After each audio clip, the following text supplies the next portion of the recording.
Hello, and welcome to this week's edition of Referral Exchange Networking's Business Success Fertilizer application.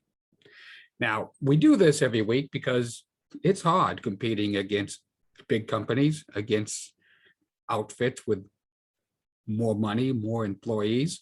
They can pretty much outspend you at any turn. However, they can't be smarter than you unless you let them. So with this in mind, every week we try to come up with something that is going to allow our members to think a little bit and perhaps get a little deeper into what we talk about and then use it to better their business and be more competitive. So let's get right to it. I recently started reading The First Minute by Chris Fenning. It's all about how to start conversations that get results. And since we all have conversations, whether business or personal, I thought this topic could be relevant. So in his introduction, Chris states, quote, "Each time we start a conversation, we know what we're going to talk about and why it's important.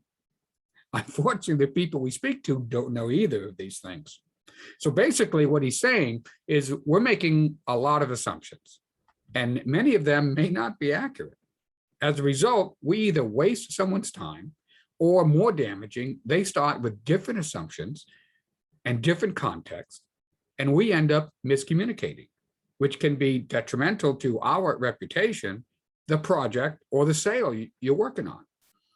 He goes on further to explain, when we start communicating, our audience's brains must work to understand the context of the words. They try to work out why we're talking to them and what they need to do with this information. If these things aren't clear in the first few sentences, their minds create their own version of the facts. And this leads to a lot of problems, from wasted time to incorrect assumptions and even high-cost mistakes. So every conversation we enter should have a clear intent, with us addressing only one topic at a time with a focus on the solution instead of the problem. Of course, if the problem needs to be defined and understood, we should do that first, but as concisely and clearly as possible. He goes on to address the most common causes of communication, and I must say I'm kind of guilty of most of these, if not all, at one time or another. So here are his thoughts. Number one, lack of context. Without a basic understanding of the background and the issues, the listener will be spending most of their time playing catch up instead of listening and understanding. Number two, unclear purpose. Your conversation should have a clear purpose, such as clarifying a problem or a solution and how to understand it and how to fix it. Number three, not getting to the point. I don't need to say more about that, do I? Number four, mixing up multiple topics in the same conversation. Again, you need to be clear. Stick to one topic.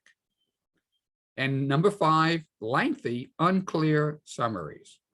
We've all been in meetings or conversations where we or the other party try to answer all the questions and address all the issues as we sum up the conversation. Often we'll mention topics we didn't even discuss because we're trying to be thorough. To avoid presenting a vague, imprecise, or ambiguous summary, Mr. Fenning suggests three components that we should include in a structured summary. Number one, include the goal you are trying to achieve. Number two, include the problem or issue stopping you from reaching that goal. And three, suggest the solution. Now, I'm not suggesting you start every conversation by immediately launching into the issue or the problem at hand. In most business settings, you're allowed to set the stage, participate in greetings, getting to know you exchanges, maybe even a bit of banter. But when it's time to get serious, get right to it. Be ready to engage with a well-structured, well-thought-out conversation. T.S. Matthews, an American magazine editor, journalist, and author who served as editor of Time magazine from 1949 to 1953, said, quote, "Communication is something so simple and difficult that we can never put it in simple words." I think that's a pretty good summation. Okay, well, that's it for this week. I hope you got something out of it. And if you'd like to talk about anything you just heard, would like to know more about how you can grow your business by joining a referral exchange networking chapter or even starting your own chapter, reach out to me at referralexchangenetworking.com. That's exchange with an X. And if you'd like to be notified whenever we post another educational video, subscribe to our YouTube channel by clicking on the subscribe button in the lower right-hand corner of this video. All right. I hope you got something out of that. And I'll see you next week. Take care. Bye.